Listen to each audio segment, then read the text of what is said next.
दोस्तों, आप सभी का स्वागत है हमारे चैनल में।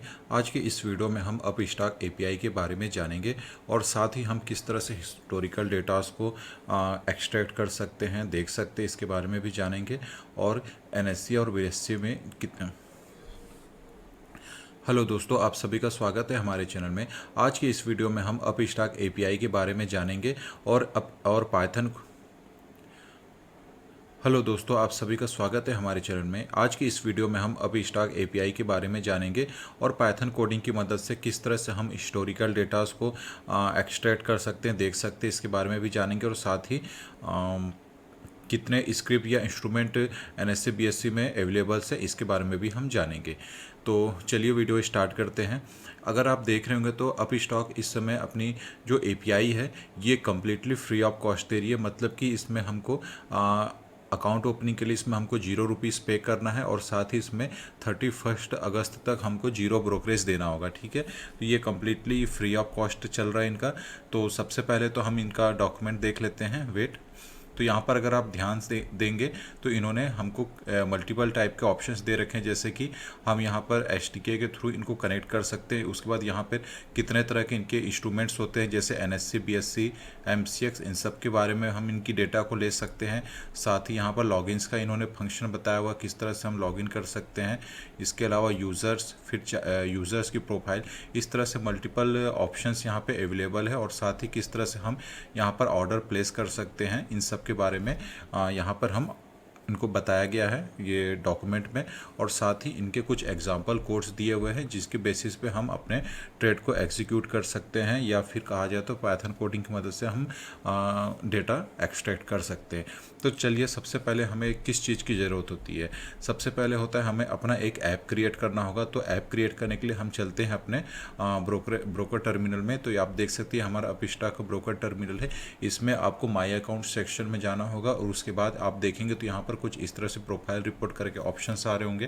तो यहाँ पे हमको ऐप वाला जो ऑप्शन है इसको हमको प्रेस करना है। जैसे हम प्रेस करेंगे तो अगर आपने फर्स्ट टाइम एंट्री कर रहे होंगे तो ये एरिया पूरा ब्लैंक होगा। मेरा ऑलरेडी एक एपीआई क्रिएटेड है। ठीक है, तो सबसे पहला काम होता है आपको यहाँ पे न्यू ऐप को प्रेस करना होता है। तो जैसे हमने यहाँ पे न्यू ऐप किया, ऐप का आपको एक नेम देना होगा।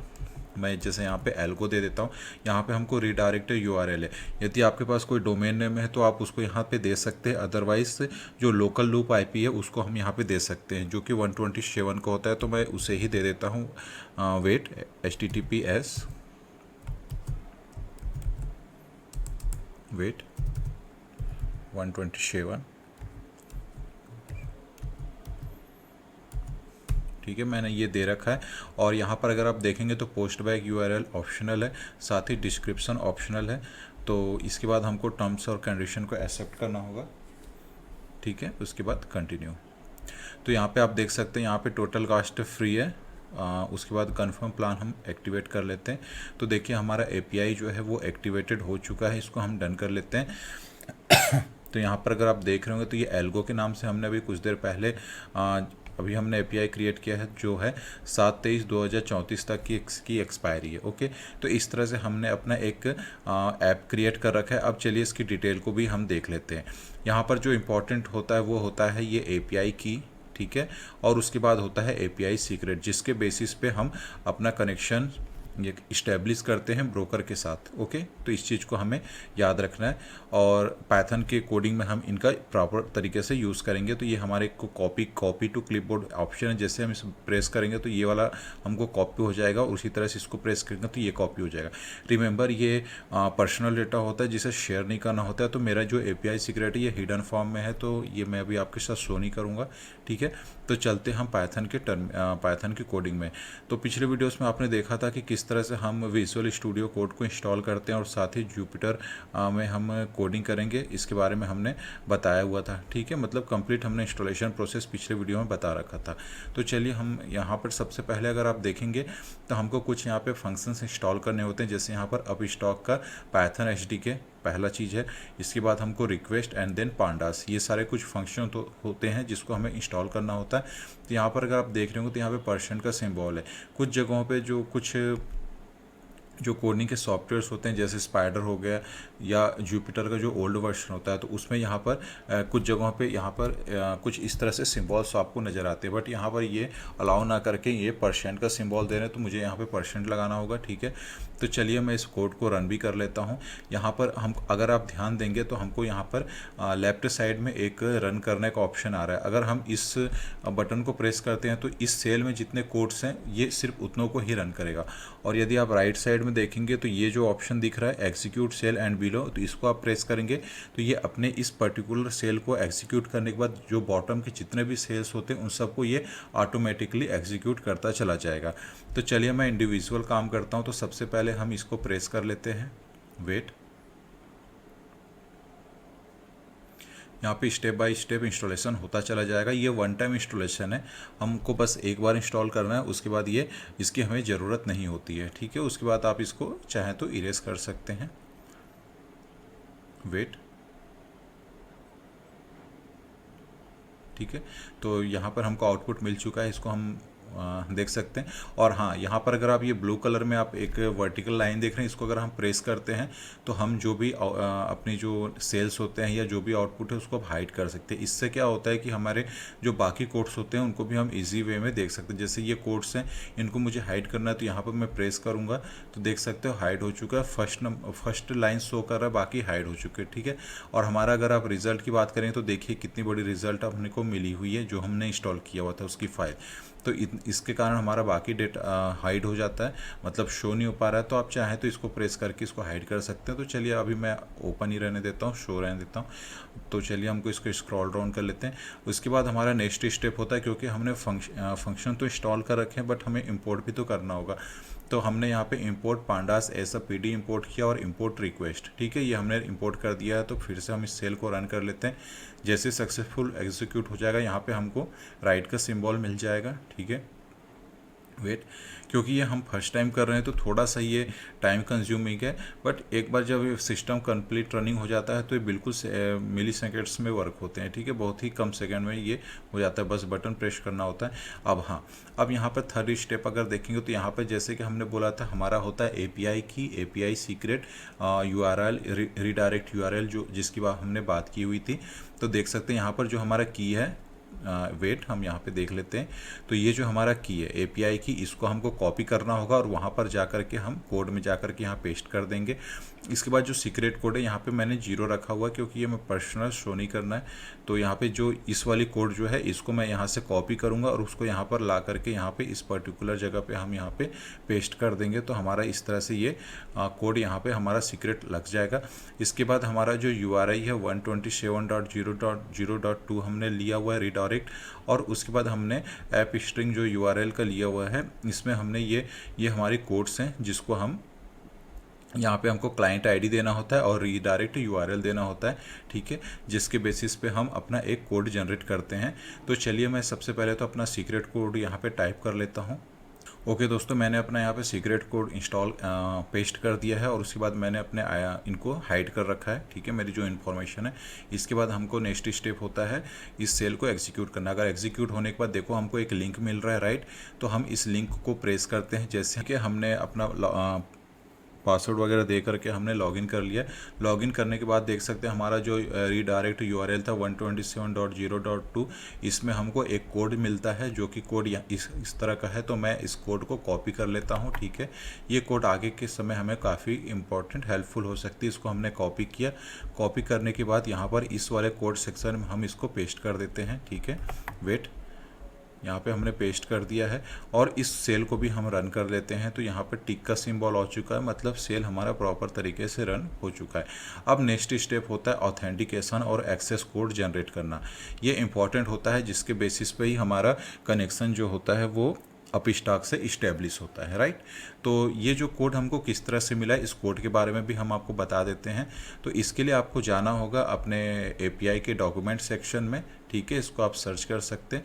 और यहाँ पर हमको नेक्स्ट स्टेप होता है एग्जाम्पल कोड्स। इस एग्जाम्पल कोड्स में हमको ये लॉगिन का ऑप्शन आ रहा होगा, इसमें आ रहा है गेट टोकन। गेट टोकन हमने पाइथन में प्रोग्राम किया तो पाइथन को प्रेस कर लेते हैं और देखिए ये वाला कोड जो होता है इसे ही हमने वहाँ पर पेस्ट कर रखा है, ठीक है। इसमें हमने सबसे पहला काम रखा हुआ है। अब यहाँ पर अगर आप देखेंगे तो कोड, अभी कुछ देर पहले हमने कोड जनरेट किया हुआ था वो यहाँ पे आ जाएगा। क्लाइंट आईडी मतलब कि जो हमारा एपीआई की था वो हमने यहाँ दे दिया, हमारा जो सीक्रेट की था उसको हम यहाँ दे देंगे, और हमारा जो रीडायरेक्ट यूआरआई था वो यहाँ पे हम दे देंगे जो कि 127 का था। ये इसको हम एज इट इज़ रहने देंगे। उसके बाद हम एक प्रिंट कमांड देंगे response.json। इसके थ्रू क्या होगा कि हमारा जितना भी पर्सनल इन्फॉर्मेशन होगा, जैसे हमारी यूसीसी आईडी हो गई, email ID, password, mobile number, sorry password बोल रहा हूँ, यूसीसी नंबर, मोबाइल, और कितने सेगमेंट्स हमारे एक्टिवेटेड हैं, और इस तरह से जो मल्टीपल इंफॉर्मेशन होती है वो सब हमको यहाँ पे मिलेगी। और साथ ही हमको एक एक्सेस टोकन मिलेगा, ठीक है। ये टोकन हमको जब भी हम ऑर्डर प्लेस करते हैं या कुछ भी हिस्टोरिकल डेटा उसको एक्सट्रैक्ट करने का समय होता है तो उस समय ये एक्सेस टोकन हमारे लिए काफ़ी हेल्पफुल होता है, ठीक है। तो चलिए मैं इस कोड को यहाँ पर से कॉपी कर लेंगे, ठीक है। यहाँ से हमको कॉपी करना है तो मैंने ऑलरेडी इस पर काम कर रखा है, तो मैंने इन सबको यहाँ पे पेस्ट कर रखा है, ठीक है। जैसे, और हाँ यहाँ पे आपको बताया गया था कि जैसे हमने यहाँ पर हमारे जो भी कोड्स थी, जैसे मैं कोड को डिक्लेयर कर रखा था, यहाँ पे अगर आप ध्यान देंगे तो इस जगह पे हमने कोड को डिक्लेयर कर रखा है जो कि हमको अभी कुछ देर पहले लॉगिन पे मिला था। हमारा जो की है उसको भी हमने डिक्लेयर कर रखा था, ठीक है। और साथ ही सीक्रेट एपीआई को हमने सीक्रेट के नाम से, और यूआरआई हमने 127 जो है इसको हमने सेव कर डिक्लेयर कर रखा था। अब इसके बाद जो नेक्स्ट स्टेप होता है वो होता है हमको इसको प्रिंट कमांड देना। अभी हम अगर आप देखेंगे तो यहाँ पर कुछ पर्सनल इन्फॉर्मेशंस होते हैं, इस चीज़ को आप याद रखना। मैं आपके साथ तो ये इन्फॉर्मेशन हाइड करके रखूँगा, ठीक है। तो यहाँ पर हमको नेक्स्ट स्टेप होता है response.json को हमको प्रिंट देना या व्यू देखना। तो सबसे पहले हम इस सेल को प्रेस कर लेते हैं। देखिए हमको यहाँ पे टिक का सिंबल आ चुका है और 200 हमारे को स्टेटस कोड मिल चुका है, ठीक है। टिक मतलब ये ओके हो चुका है, अब ये फाइनल हो चुका है। अब इसके बाद नेक्स्ट स्टेप होता है कि एनएससी बीएससी में कितने तरह के स्टॉक्स है, इंस्ट्रूमेंट्स, स्क्रिप्ट कह सकते हैं, जैसे इसमें इक्विटी भी है, इंडेक्स भी है, एनसीडी भी है, ठीक है, ऑप्शंस वगैरह जो बोल सकते हैं। इस तरह से मल्टीपल टाइप की इसमें इंस्ट्रूमेंट्स कीज वगैरह है, राइट। तो हमको उन सब की डेटा को किस तरह से, उनमें से हमको कोई पर्टिकुलर चाहिए तो हम किस तरह से उनको आप फाइंड कर सकते हैं, इसके बारे में हम जानेंगे। तो यहाँ पर हमारा नेक्स्ट स्टेप होता है इनकी CSV फाइल को डाउनलोड करना। तो इसको हम किस तरह से कर सकते हैं इसको भी हम देख लेते हैं। तो हमें सबसे पहले फिर से हमको अपने डॉक्यूमेंट सेक्शन में जाना होगा। इसके बाद यहाँ पे डेवलपर डॉक्स से डॉक्यूमेंट इसको प्रेस करना है। उसके बाद यहाँ पे इंस्ट्रूमेंट, और इंस्ट्रूमेंट के अंदर पे यहाँ पर आप देखेंगे तो हमको CSV फॉर्मेट में कंप्लीट मिल रहा है, NSC, BSc और MCX मिल रहा है। तो जैसे आप NSC प्रेस करेंगे, इसको राइट क्लिक करेंगे तो यहाँ पे हमको एक लिंक मिलेगा, ठीक है। मैं इस लिंक को कॉपी कर लेता हूँ, और कॉपी करने के बाद जब मैं इस लिंक को यहाँ पे पेस्ट करूँगा, वेट, तो देखिए हमको यहाँ पर एक लिंक यहाँ पे काफ़ी शो कर रहा होगा, ठीक है। तो इस लिंक को मुझे अपने कोड में यूज़ करना है, ठीक है। तो चलिए मैं फिर से इस डॉक्यूमेंट देख लेता हूँ। और दूसरा चीज़, आप इसको चाहें तो डाउनलोड भी कर सकते हैं। इसको जब प्रेस करेंगे तो यहाँ से ये हमारा CSV फाइल में डाउनलोड हो चुका रहेगा, जहाँ से आप ओपन करके एक्सेल सीट से भी हम इसको फाइंड कर सकते हैं। तो ठीक है, मैंने तो अभी हमारा काम NSC का है, ठीक है। तो जैसे हमारा नेक्स्ट स्टेप, जैसे हमने बोला था कि इसको हमको राइट क्लिक करना है और यहाँ पे कॉपी लिंक करना था, ठीक है। और यहाँ पे हम एग्जाम्पल कोड्स में जाएंगे, वेट, हाँ वेट, यहाँ पे डेवलपर, हाँ क्योंकि हमने बोला था कि पिछले वीडियोस में आपने देखा भी होगा हम किस तरह से CSV फाइल को रीड करते हैं। पांडा के एक फंक्शन होता है, ठीक है, जिसके थ्रू हम CSV फाइल को रीड करते हैं। तो उस वाले फंक्शन का हम यूज़ करके यहाँ पे इस CSV फाइल को रीड करेंगे। तो चलिए हम अपने चलते हैं कोडिंग सेक्शन में। तो यहाँ पे देख सकते हैं हमने इंपोर्ट पांडास ऐसा PD लिखा हुआ, इसको हमने टॉप पे भी ले रखा है, तो इसको मुझे यहाँ पे ज़रूरत नहीं है, ठीक है। फिर भी मैं अभी यहाँ पे रहने देता हूँ। इसके बाद मैंने इंस्ट्रूमेंट लिखा हुआ है panda.read CSV। CSV के बाद यहाँ पे हमारा जो लिंक था उसको हमने राइट क्लिक करके पेस्ट कर दिया है, ठीक है। पेस्ट करने के बाद देख सकते हो सेम वही चीज़ हमको यहाँ पे मिल चुका है। अब हमारा नेक्स्ट स्टेप होता है इसका इंस्ट्रूमेंट की निकालना। रिमेंबर, जब भी हम कोई भी ऑर्डर प्लेस करते हैं या कोई भी हिस्टोरिकल डेटा को फैच करने की कोशिश करते हैं तो हमको उस पर्टिकुलर इंस्ट्रूमेंट का, या स्क्रिप्ट या स्टॉक की बात करें या इंडेक्स की बात करें, तो हमको उनका एक इंस्ट्रूमेंट की ज़रूरी होता है। ये इंस्ट्रूमेंट की हर स्टॉक्स या इंस्ट्रूमेंट के लिए अलग अलग होता है, यूनिक होता है कह सकते हैं, ठीक है। तो यहाँ पर हमारा नेक्स्ट स्टेप होता है हमको इंस्ट्रूमेंट की निकालना। अगर मैं यहाँ पर इस कोड को रन करता हूँ, जस्ट अ सेकेंड, यहाँ पे मैंने ठीक है, यहाँ पर इसको मैं कुछ देर के लिए हाइड कर देता हूँ, एरियस कर देता हूँ, ठीक है। तो ये हमारा इंस्ट्रूमेंट हमने पीडी कर रखा है। अब यहाँ पर अगर हमको डिटेल देखना है कि कितने सारे इसमें इंस्ट्रूमेंट है, तो मैं यहाँ पर इंस्ट्रूमेंट करके इसको लिख लेता हूँ, वेट, ठीक है। और नीचे के कुछ कोड्स को मैं यहाँ पर पहले कुछ देर के लिए को हाइड कर देता हूं, ताकि इस पर्टिकुलर कोड को हम देख सके कि हमने इस समय सिर्फ एनएससी की डेटा को हमको निकालना है, ठीक है। तो यहाँ पर आप देख सकते हैं एनएससी की काफ़ी लंबी चौड़ी डेटा है, यहाँ पर बीच में कुछ सिग्नल्स हाइड है। तो यहाँ पर अगर आप देखेंगे तो 52,375 रो हमको मिल रहा है, मतलब इतने सारे यहाँ पर इंस्ट्रूमेंट्स मल्टीपल टाइप। देखिए यहाँ पर आप देख रहे होंगे तो यहाँ पे एनएससी की एफएनओ है, एनसीडी है, ठीक है, सॉरी एनसीडी है। इस तरह से मल्टीपल टाइप्स के यहाँ पे इंडेक्सेस हैं, स्टॉक्स हैं, इस तरह से हमको मल्टीपल टाइप से हमको ऑप्शंस मिल रहे हैं, ठीक है। ईटीएफ भी हो सकता है, इंडेक्स फंड भी हो सकते हैं। तो हमको अब इतने सारे 52,375 में से उस पर्टिकुलर स्टॉक या इंडेक्स को निकालना एक बड़ी चुनौती हो सकती है, या ऑप्शन का पर्टिकुलर कोई स्ट्राइक प्राइस का हमको निकालना है इंस्ट्रूमेंट की, ठीक है। तो इसके लिए हमको क्या ज़रूरत है, इसके लिए हमको एक कोड फिर से हमको एक सिंटेक्स रन होता है, करना पड़ता है। तो मैं ऐसा करता हूँ, इसको आप कुछ देर के लिए हटा देते हैं।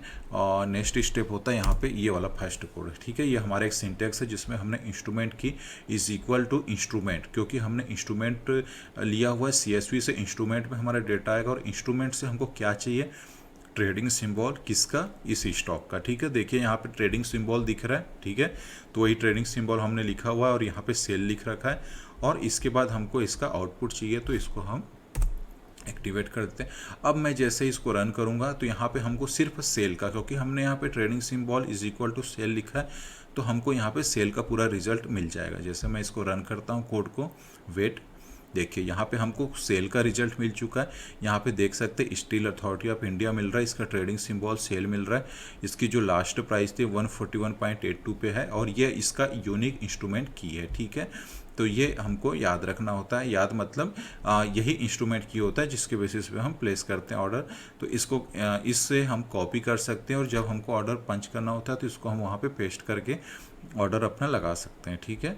और इसके बाद अगर देखेंगे तो यहाँ पर अगर आप नोटिस करोगे तो इसका टिक साइज 0.01 है, मतलब कि 1 पैसे का। पहले ये 5 पैसे हुआ करता था, बट अभी रिसेंटली ये बदल चुका है। और ये इसके एक्सचेंज का एनएससी इक्विटी है और लॉट साइज 1 है, क्योंकि ये स्टॉक की बात हो रही है तो यहाँ पे तो स्टॉक को तो 1 ही कहा जाता है, ठीक है। ऑप्शन वगैरह रहेगी तो उसके फिर लॉट साइज आएंगे यहाँ पे। तो चलिए यहाँ पे मैं कुछ और स्टॉक को भी देख लेता हूँ। जैसे हम यहाँ पर चेक कर लेते हैं IRFC। तो दोस्तों यहाँ पे हमको ये सारी चीज़ों को कैपिटल लेटर में देना पड़ता है। तो IRFC को अगर मैं सर्च करता हूँ तो यहाँ पे हमको IRFC का कुछ रिजल्ट आ रहा है कि हाँ, देखिए IRFC का नेम आ चुका है, इंडिया रेलवे फाइनेंस कॉर्पोरेशन। इसका ट्रेडिंग सिंबल IRFC, इसका हमको इंस्ट्रूमेंट की भी यहाँ पे मिल चुका है। और साथ ही इसका जो लास्ट प्राइस था वो 205.77 इसने क्लोजिंग दी हुआ। इक्विटी है NSE इक्विटी और इसका भी टिक साइज 1 है, ठीक है, लॉट साइज 1। तो इस तरह से हम किसी भी स्टॉक्स का ट्रेडिंग सिंबल के थ्रू हम इंस्ट्रूमेंट की निकाल सकते हैं। अब रही बात ये तो हो गया हमारा स्टॉक का, ठीक है। अगर हम किसी इंडेक्स की बात करें तो इंडेक्स की डेटा को हमको किस तरह से निकालना होता है। तो इंडेक्स के लिए दोस्तों हम ट्रेडिंग सिंबल से उसको नहीं निकाल सकते, क्योंकि इंडेक्स का जो ट्रेडिंग सिंबल नहीं दिखाया जाता, उसको हमको नेम से निकालना होता है, ठीक है। तो इस वाले ऑप्शंस को मैं थोड़ा देर के लिए हाइड कर देता हूँ और ये हमको नेक्स्ट ओपन करते हैं। अब यहाँ पर हमने दिया हुआ इंस्ट्रूमेंट की इज इक्वल टू इंस्ट्रूमेंट, फिर इंस्ट्रूमेंट। अब यहाँ पर हमने नेम दे करके निफ्टी बैंक रखा हुआ है, ठीक है। अब यहाँ पर क्या होगा कि इस कुछ देर पहले तक जब हम स्टॉक की बात कर रहे थे तो वहाँ पे हम ट्रेडिंग सिंबल के थ्रू डेटा एक्सट्रैक्ट कर रहे थे, फैच कर रहे थे, ठीक है। बट यहाँ पर हमको नेम की ज़रूरत पड़ेगी, क्योंकि मैं अगर हम स्टॉक में बात करें तो हमको इतना लंबा चौड़ा नेम देना पड़ेगा, जो कि हमारे लिए काफ़ी कॉम्प्लिकेटेड हो जाएगा, ठीक है। तो इसलिए हम इसका ट्रेडिंग सिंबल के थ्रू कर रहे थे। बट हमारा जो इंडेक्स होता है उसमें हमको नेम से ही देना पड़ता है, उनके लिए ट्रेडिंग सिंबल नहीं है। तो चलिए यहाँ पर देखते हैं कि क्या हमको निफ्टी बैंक का कोई सिंबल मिलता है। वेट, हाँ, तो देखिए यहाँ पे हमको निफ्टी बैंक का मिल चुका है। यहाँ पे देखिए ट्रेडिंग सिंबल में NAN दिखा रहा है, ठीक है। जैसे IRFC या कुछ और स्टॉक्स के होते हैं वैसे यहाँ पे ऐसा कुछ नहीं है। यहाँ पे नेम में सिंपल से निफ्टी बैंक दिखा रहा है। इसकी जो लास्ट प्राइस है 5265 के आसपास है, और देखिए इसके इंस्ट्रूमेंट की यहाँ से हमको नज़र आ रहा है, ठीक है। और इस तरह से हम यहाँ पर अगर इंडेक्स का हमको निकालना होता है तो उसको ऐसा नेम हम निकाल रहे हैं, और अगर स्टॉक की बात हो तो ऐसा ट्रेडिंग सिंबल हम यहाँ से उनके डेटा को हम ले सकते हैं, और यहाँ से हम ये इंस्ट्रूमेंट की ले सकते हैं, ठीक है।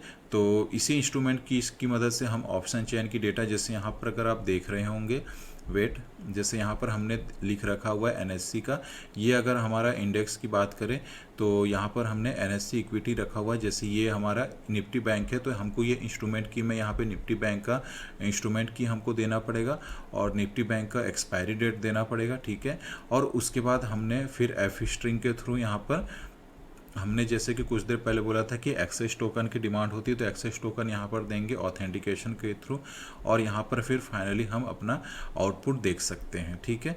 तो इसको मैं नेक्स्ट वीडियो में बताऊंगा। तो आज की वीडियो में आपने समझा कि किस तरह से हम API का, अपस्टॉक के API का हम ऐप क्रिएट कर सकते हैं, और उसका पाइथन की कोडिंग में एक कनेक्शन को किस तरह से इस्टेब्लिश कर सकते हैं, और किसी भी पर्टिकुलर स्टॉक्स या इंडेक्स की या कुछ भी NCD वगैरह हो गया, उनका हम किस तरह से इंस्ट्रूमेंट की निकाल सकते हैं, उनकी डेटा को कैसे हम रीड कर सकते हैं, इसके बारे में हमने जाना था, ठीक है। तो इस वीडियो को मैं यहीं पे क्लोज करता हूँ, मिलते हैं नेक्स्ट वीडियो में।